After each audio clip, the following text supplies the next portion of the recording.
B1 family, welcome to Black Logic Money Mondays. And today we're going to be discussing if you're in your 20s, 30s, and 40s, you're going to see some things. I'll speak about to those in their 50s. We're not going to really get into the 50s because that's a more complex topic when it comes to saving, investing for your retirement.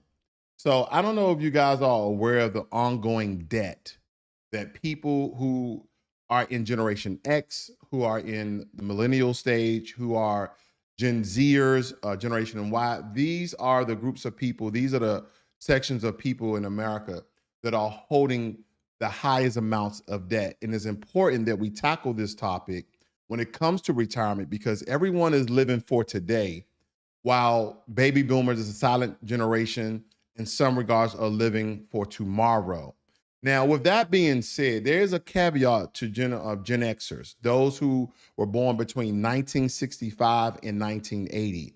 Unfortunately, Gen Xers hold the highest amount of debt on their credit cards and personal loans. But we'll get into it because I think it's very important for us to discuss such a thing because in, in time past, a lot of us used to save more than we spend. But because of internal, external factors of social media and people essentially flaunting the amount of wealth or wealth they pretend to have, has pushed current generations to foster an environment of debt, to accept more debt than they would so if the message was sent clearly enough for them to save and decrease the amount of debt that they have. But we'll get into it.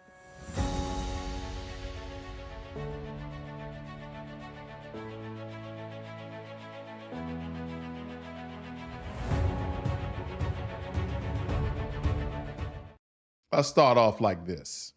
The U.S. hit $1 trillion in credit card debt for the first time ever. Meantime, a mother and her daughter are gearing up for a trip that is out of this world. ABC News business reporter Alexis Christoforous has more on that and the other business headlines. So what are you watching? Yeah, out of this world for that mom and daughter. We're going to get to that in a moment. But Americans have now racked up more than $1 trillion in credit card debt. That is a record.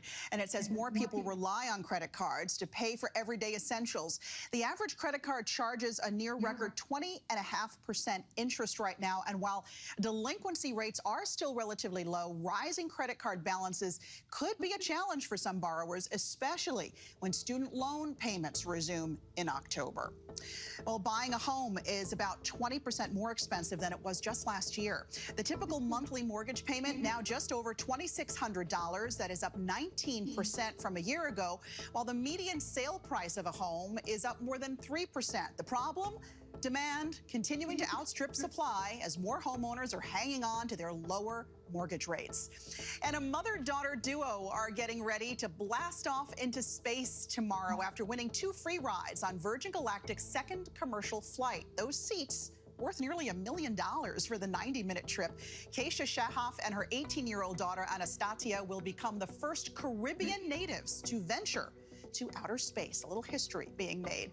And Swiftie spending continues to give the economy a big boost. Taylor Swift fans are spending big on craft supplies like colorful beads, string, and charms to make friendship bracelets, of course, that they then trade with each other at her concerts.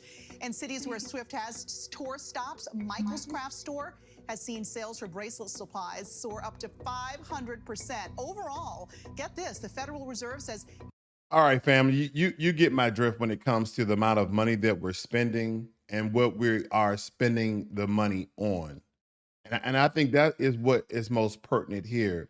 It states here that Generation Z is racking up more credit card debt than previous generations, while Generation X holds the highest average of credit card debt, according to recent data from Credit Karma. It states between April and June of 2023, Gen Z, people born between 1997 and 2012 had an average credit card balance of $3,300 at 4.23 increase from January to March, where their average balance was around $3,100. Now, this is an epidemic. This is a pandemic that with all this debt that people are accumulating, no one is saving for retirement.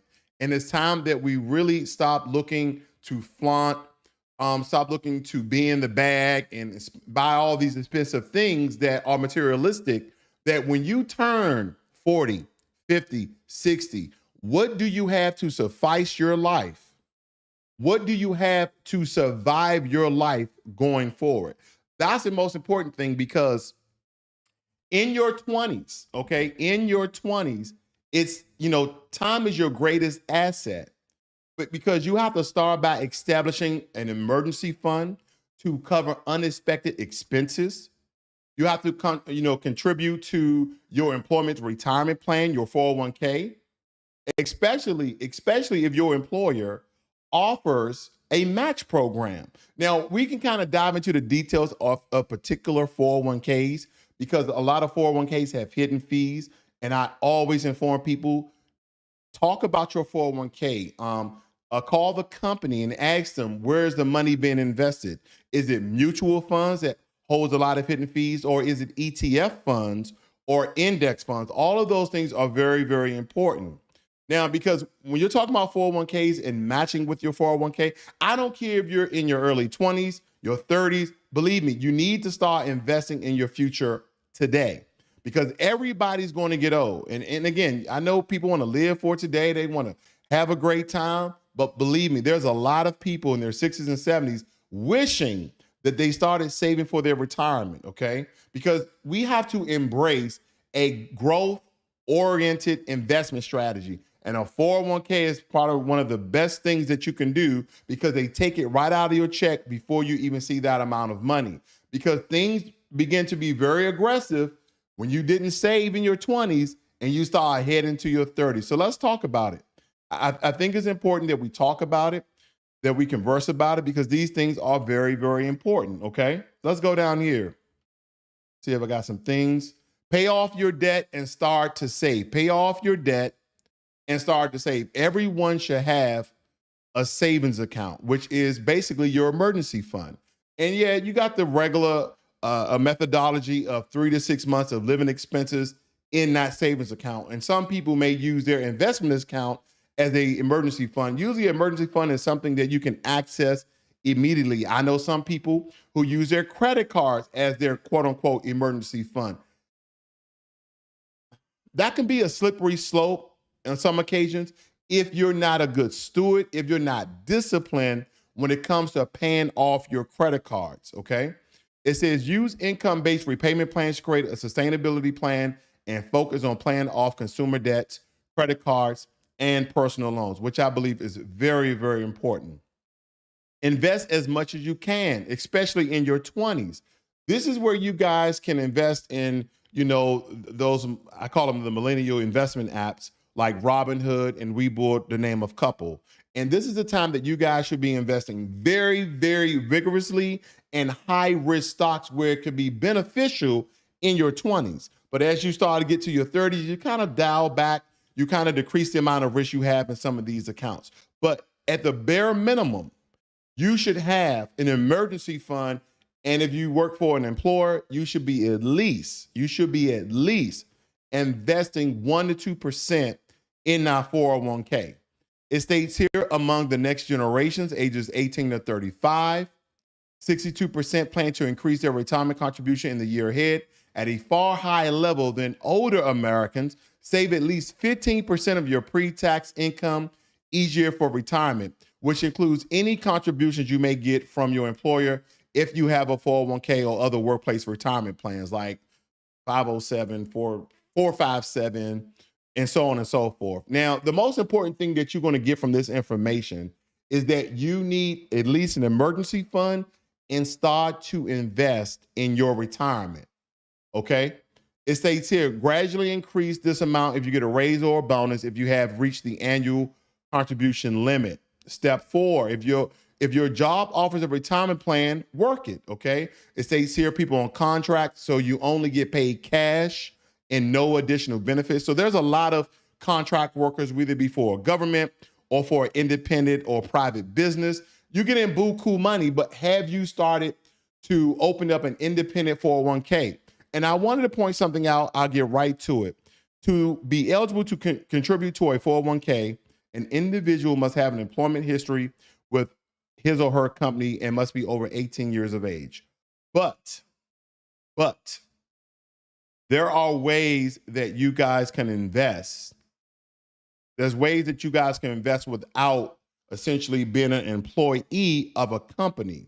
Now, I wanted to point this out very quickly because they raised the limit of the amount of money that you can contribute to your 401k. Now, in 2024, you can contribute up to $23,000 in your 401k, your 403bs, and your 457 plans.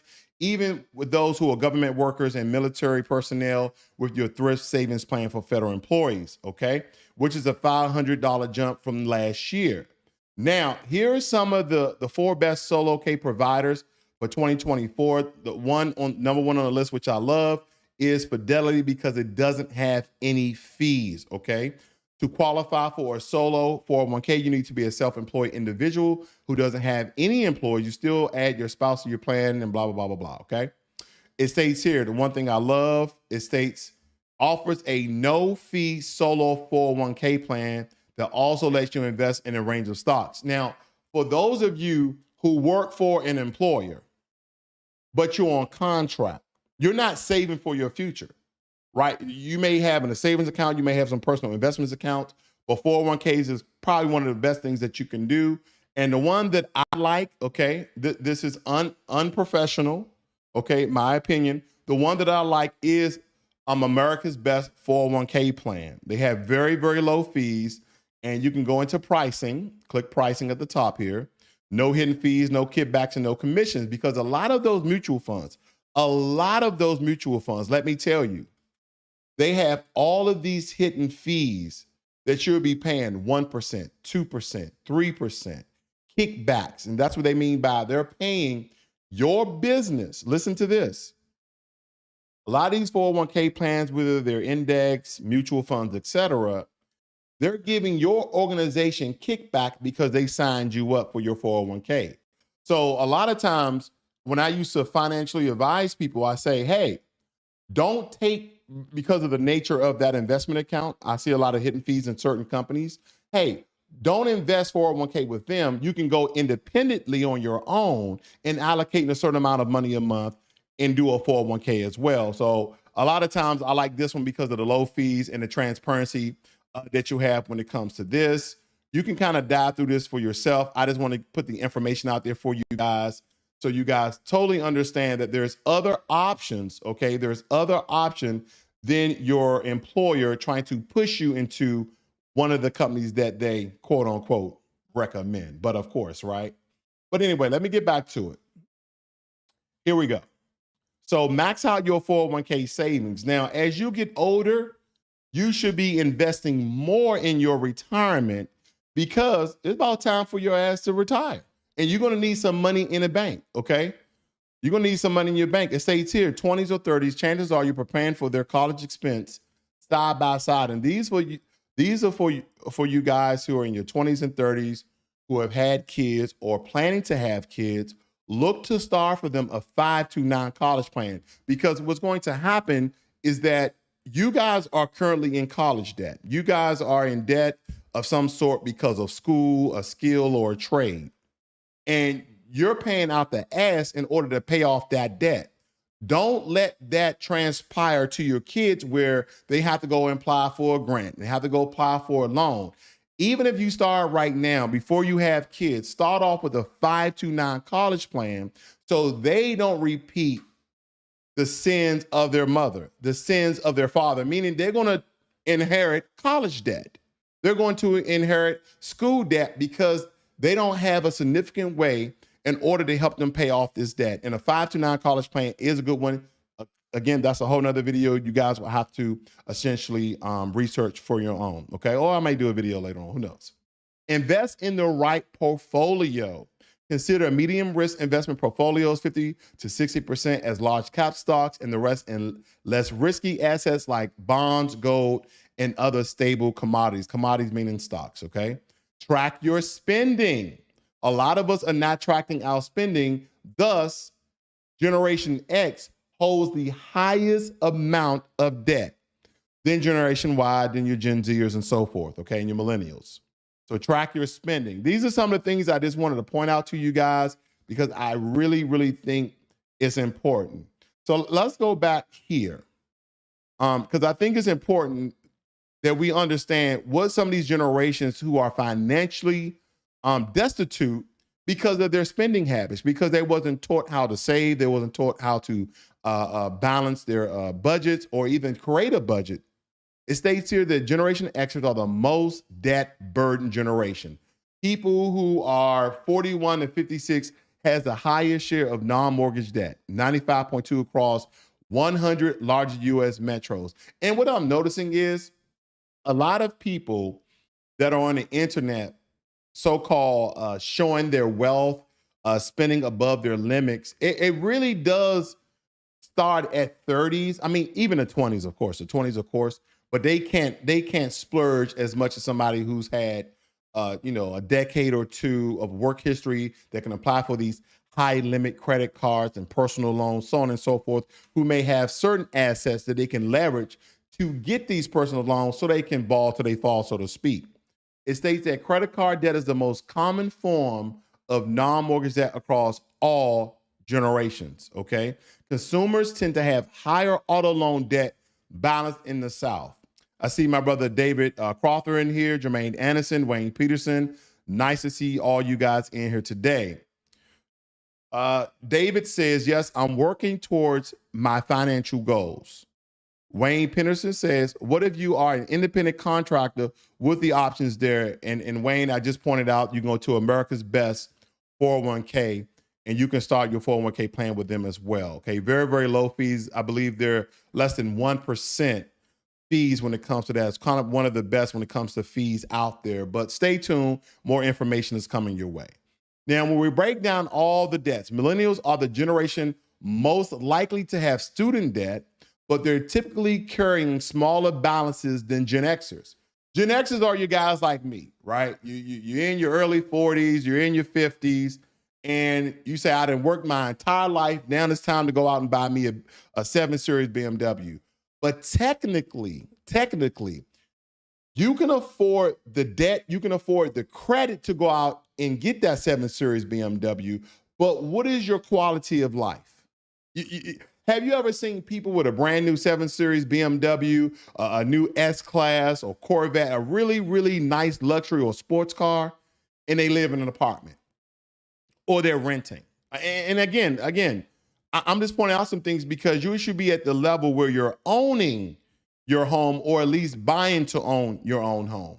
And they kind of broke it down here, medium non-mortgage debt generations of different states and the generations and how much they essentially owe. And I'm not going to comb through all of this, but as you can see from Gen Zers, millennials, Gen Xers, and baby boomers, here we are, Gen Xers, right here. Gen Xers, we're holding the highest amount of debt. But we have to teach our Gen Zers and our millennials do not make the same mistakes that we have made and that we are making, because the system may not be there in order for you to smudge and smooch and leech off of. The system may not be there. Everybody's depending on Social Security. And for quite some time, for the past 10 years or so, guess what the federal government has been telling us? Oh, the federal government has been telling us Social Security may not be there when you guys get into your 62, 65 in that particular age category. So when we look at this, a lot of us may be in trouble. A lot of us may be in trouble. But when it comes to those Generation Zers, get their feet with borrowing. Look at this. The younger generation that LendingTree researchers analyzed has already begun wading in the world of debt. Across 100 largest U.S. metros, an average of 85.2 of Gen Zers, primarily ages 18 to 24. And most of you guys know you really haven't started your life. Okay, you might have started a career when you graduated college around 22 or 21, but most of you really haven't started your life. You don't even know certain smells in the air between 18 and 24, but you have your Mensa people, those high IQs who may understand where I'm going with that. It states who have a credit card report have some amount of non-mortgage debt with median balances averaging $9,000, okay? And then they point out where all the debt is located. This is a very good site. This is LendingTree.com.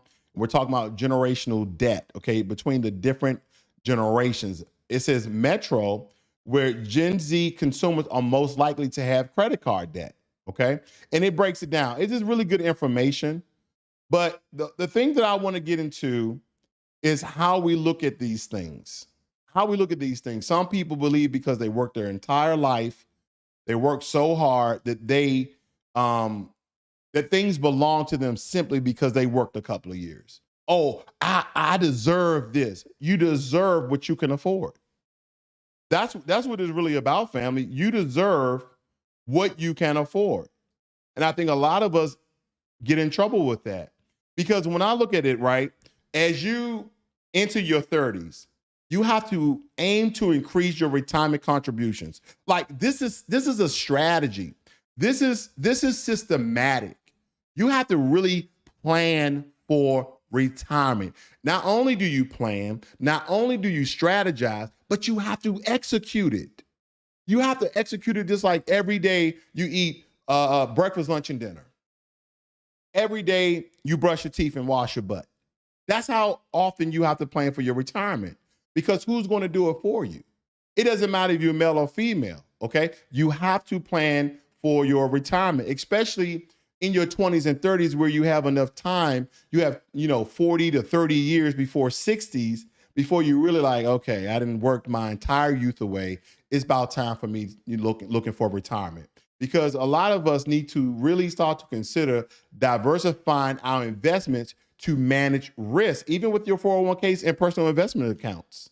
You need to explore additional retirement accounts other than a Roth IRA. And when it comes to 401ks, they like to ask, do you want to contribute to a Roth 401k or a traditional 401k? I always like to go with Roth because that's pre-tax, meaning that the money that you have in your account, when you start to pulling money out your account, it's already been taxed.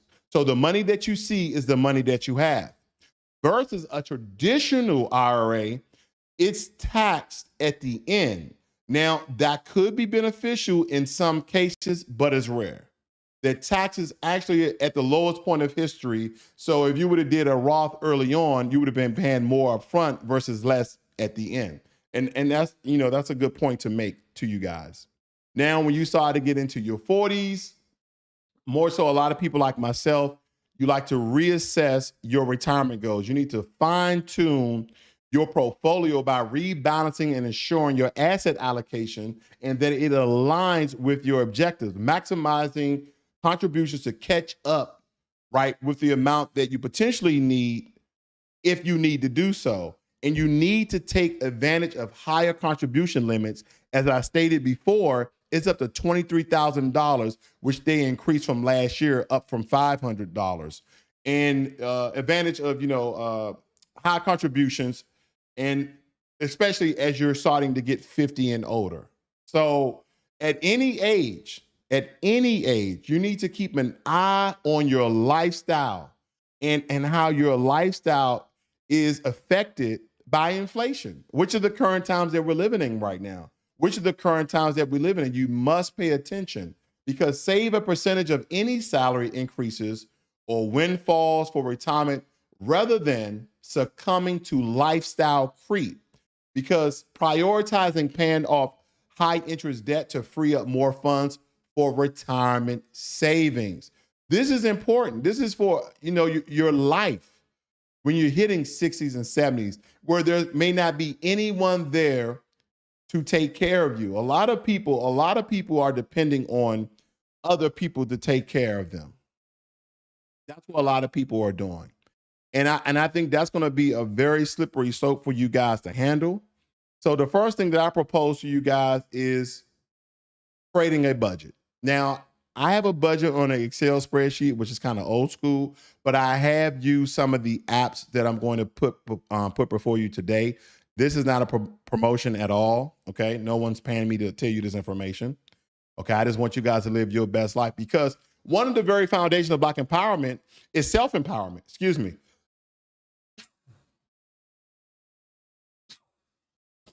I'm a little under the weather, but we'll get through it. Now, the first budget app on the list that we have here is called YNAB. Okay, YNAB. why you need a budget. I believe that is what it is in short for, okay? It states here, as soon as you get paid, you can tell YNAB how much of your income should go towards various categories, including spending, savings, and debt. The idea is that you become more intentional with your money when you're prompted to actively decide what to do with it. The one thing I really don't like about YNAB, and again, certain services do cost money and they're still beneficial for you. But with YNAB, you have to pay $15 per month or $100 per year, which kind of puts you at less than $10 a month, I believe. Although you can try it out for a 34-day trial, it states that college students can use YNAB for free for a year. And that's how to kind of coax you in. Okay, we're just going through some different ones here. Good Budget. It states that this app does not connect to your bank account. You manually add account balances that you can pull from your bank's website as well as cash amounts. This one I really don't like.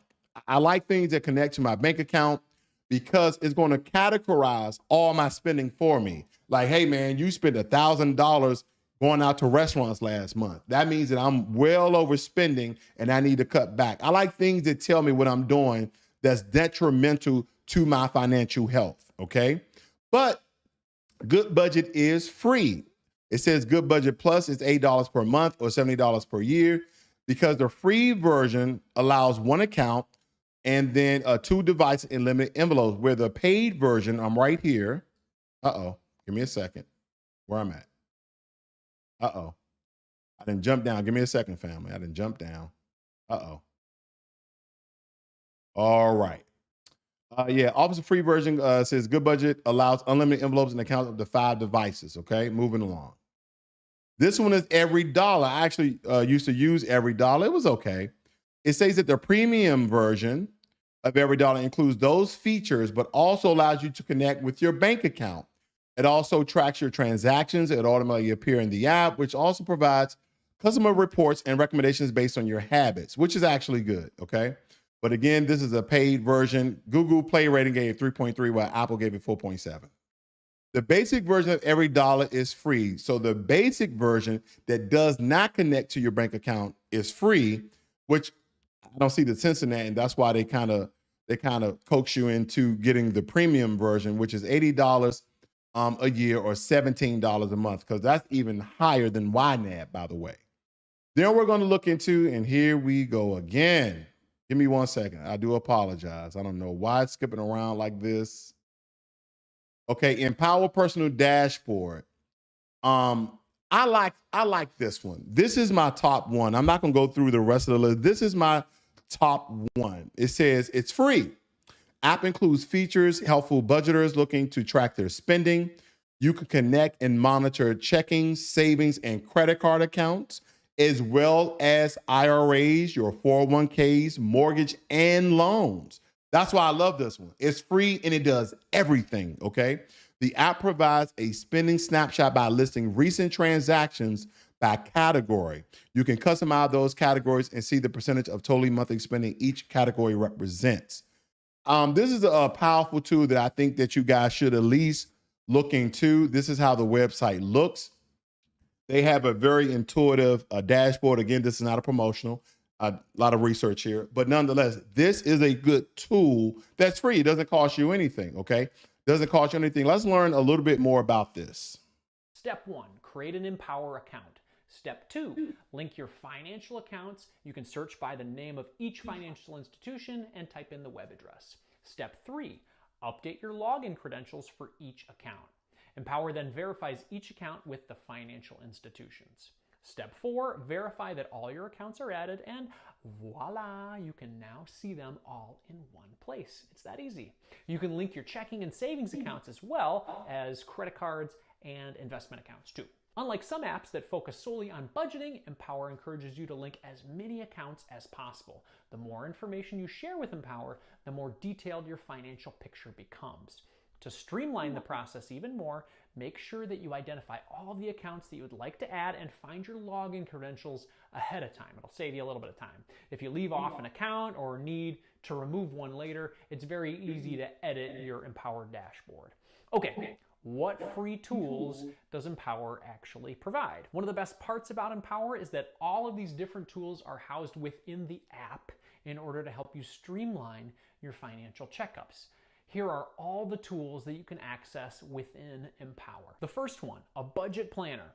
The Empower budgeting tool has two distinct features. One part of the tool allows you to analyze your spending and your savings. Users can sort by date, category, or merchant. This feature is helpful for people who want to keep a closer eye on where their money is going. After all, it's important that your spending and your saving align with your overall goals. The other aspect of the budgeting tool will feel familiar if you've tried out other budgeting apps in the past. The Empower budgeting tool allows you to set a spending target for your money. Then you can track your spending over time. If you find yourself struggling with setting an accurate spending target, Empower can actually help with that. The app sorts your transactions by type so you can see where the majority of your money is actually going. Additionally, if you want to customize your transactions, you can use their... That's the part that I actually like. I like to know where my money is going, and just as well as you, because the most important thing about retirement, family, is not working. Now, I know that some people in their golden years and in their better years, when they're hitting their 60s and 70s, I see certain people who are Walmart greeters, who are cashiers, and I wonder, are they doing this just to get out the house? Are they doing this just for an extra couple of dollars? But let me tell you, based upon the research, there's a lot of people in their late 50s and 60s who are working because they have to, because they did not set up a retirement plan. They did not execute it. They did not go along with saving and investing for their future. Because a lot of people say, when I retire, the only thing I want to do is travel. That's the only thing I want to do. How are you going to travel if you have not been saving? How are you going to travel if you have not been saving? So when you're in your 40s, believe it or not, that's the actual time for you to kick your savings into high gear, increase your retirement contributions as much as possible to make up for any time loss. So nearly in your 40s, you should be saving at least $1,000 or more each month. Each month, so at the end of the year, you're saving $12,000. In 2 years, $24,000. You should be aiming to save 3 times your annual income by the time you reach 40. You should be maxing out your 401k contributions. You shouldn't be behind schedule. You should be, ahead of schedule. Catch up on your savings. So we either be considering meeting with a financial planner, which you really don't. You really don't need a financial planner and pay those people all that money just to do some things that take you 30 minutes to an hour, which is, the same amount of time that you watch some of your shows. Invest in yourself. That's why I kind of work myself out of a job. And some people may not have thought that was the best thing to do.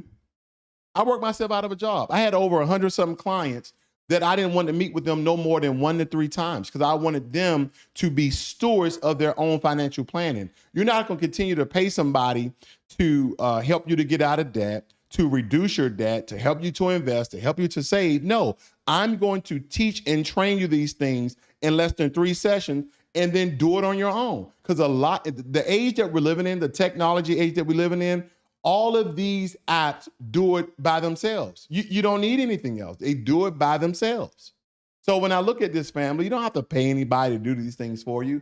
I remember I was in a financial club, and we used to have these live discussions, and people was giving all these recommendations about, how should I go about this? Should I hire an assistant? Should I do that? I said, no, all these things are automated, right? So I started giving out tools like Empower, okay, which is a new one, or people who have business, I start giving out tools like this. Top free mileage tracking software. For a lot of you, like I believe it was Wayne or was it David? One of you guys are a contractor, right? Let me see here. Yep, thanks for the information. He says that, yeah, Wayne is a contractor. Wayne is a contractor. So when I look at Wayne, I look at apps like this. Top free mileage tracking software. Like any place that you're driving for your job, or whether you be a contractor, okay, or you are a entrepreneur, you should have a mileage tracking software app that automatically start to track your miles when you get in your car. Not you get in your car and you know, where's my phone at? I forgot where my phone is. Oh, here it is. You got your phone and then you got to get in your car, then you got to go on your app and then you got to start it. No, because of technology, you can just get in your car and start driving and your phone knows, the app knows, technology tells it that you are going above a certain speed limit, so start tracking your mileage. So you don't have to really set it. And then maybe at the end of the day, maybe at the end of the week, which I would like to do at the end of the day, kind of at night, you just kind of go through, you know, your checks and balances and say, oh, well, you know, this wasn't for work, this was. And if you are a contractor, hopefully you're not a contractor like most people are, where you're kind of like a W-2 contractor versus a 1050, was it 1099, 1059? I get the numbers mixed up, 1099 contractor, because that's where you want to be as far as a contract. You want to be a 1099. That way you can account for all of these things on your taxes. So yeah, here's some apps where they can track your miles, and a lot of these are absolutely free with some paid services, okay? Mile IQ, I used to use that one, okay? Very easy app. And on this site here is g2.com, mileage tracking free apps. And they said this is the 4th easiest to use when it comes to this page, okay? Trip log, Rido, okay? You got a few here, okay? And I'll tell you the one that I like the most, okay? It's the IRS one, or it has IRS in the name rather. Where is it at? Where is it at? Oh, here's one for Contractor Plus. So you guys might want to look into that as well. But I did have one on here that I like. I don't know, where did it go? Where did it go? But no, I digress. Let me move on. Let me show you another feature with these particular mileage apps. This is easy to use, but don't forget, some of these you will have to pay for, maybe a minimum fee. So this list here are the 9 easiest to use mileage tracking software, okay? Avalanche, Mile IQ, Zoho Expense, so on and so forth, okay? Very, very easy to use. These you can absolutely use automatically when you're out there driving for your job or for your contracting, okay? Either way, either for your job, because believe it or not, you know, my wife as a nurse, she has to drive every once and again. And I tell her, in the confounds of that, because she also does real estate, one of these apps is great because at the end, okay, I did pop some up, but I had to track all the miles. Let me see if I can find that for you guys very quickly. Where every year I do this, and believe me, it's very, very tedious when you have to track your mile. Look at this right here, okay? This is from last year, okay? Let me blow this up a little bit. I know it's small. And, you know, the different days throughout the year, this is 2022, by the way. I updated it for 2023. Where the vehicle car is, right here, the stalling mileage, the ending mileage, and then the distance driven. Then at the end, the tally of the total miles driven for real estate, okay? So these are some of the things I do, but I'm looking into a more automated app because, like I stated, very, very tedious if you don't go about doing it that way. Another way that you guys, whether you are a contractor or if you have a personal side business that I believe could be beneficial for you guys, is QuickBooks, believe it or not. I used to use QuickBooks. I don't use it so much anymore because I killed one of my businesses that was linked into QuickBooks. And they have all sorts of features for you guys, right? And one of the key things that we're talking about is tracking miles. They have that right here. They track miles. They track your expenses. They manage your bills, especially if you have employees. They do an employee payment. They pay contractors, time tracking. They have everything that's intuitively that will produce a profit and loss sheet at the end, a mileage tracking sheet at the end. So everything could be exported into a CSV file or into sending a link to your CPA to help you do your taxes. So Intuit QuickBooks is also a good version as well. There's many tools out here, family, for you to maximize your business, which thus helps you to save for retirement. Because here's the thing. We have a lot of our people who are not prepared for retirement because we keep thinking about the here, the now, and today. Well, Growing up in Washington, D.C., I didn't really think that I would make it to my 40s, but here I am today. And don't you make a mistake thinking that because you live in a high crime area or that you came up for nothing, that your lifespan may be shortened due to your circumstances. That may not be the case. You may live to your 60, 70, 80, 90, maybe even to 100, and you're going to need money to live your life. And if you don't start doing it in your 20s and 30s and 40s, then when are you going to start? This system is not going to take care of you. Even though, in my opinion, America is a welfare state. We have all sorts of social programs, right? But a lot of those social programs are not going to the citizens of America.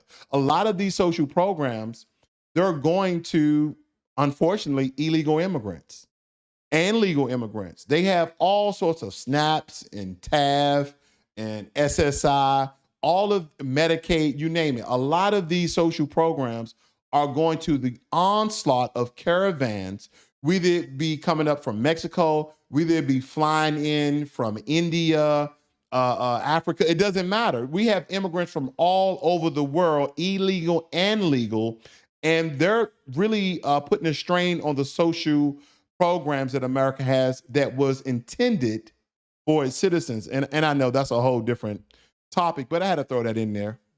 Let me see if there's anything else in the chat here. Wayne says, thanks, I appreciate it. My pleasure, brother. I do appreciate it. Wayne says, it's sad some people's retirement will probably be downsizing debt and living expenses and work until they can get SSI. As I just stated, that's Social Security income. Okay. Let's see what else we have here. Thank you, Jermaine Anderson, putting that on the map for us. I still do operate Roswell LLC, and I still do give out those free credit letters. Okay, credit letters will help to delete negative accounts off your credit report and those negative inquiries, given certain parameters. But it's a step-by-step booklet for you to get. It made me think of Biggie. But anyway, it's instructions for you guys. It's instruction for you guys that will take you step by step. And the only thing that's going to cause you is your mail, right? Certified mail, read receipt. I get paid nothing. The only thing I'm going to do is send you the email. You're going to have letters that you fill in information, and you send it to the 3 credit agencies, Equifax, Experian, and TransUnion. Very easy, which will help raise your credit score, can help you guys buy a car, a house, etc., a yacht. Yeah, I can't afford a yacht. But anyway, those letters will help you to do that. But yeah, start saving. Please start saving for your retirement, because nobody else will. Nobody else will save for your retirement except for you. You don't know if you're going to be married. You don't know if you're going to be single. You just don't know the outcome. So you should have money in the bank accumulate. I tell my wife, I say, hey, have a savings account, put some money in there. I don't know. Who knows what the future holds? But I want to make sure she's set up just as well as I'm set up, just as the family is set up. Okay? Because again, who's going to plan for your retirement other than you? Okay? So with that,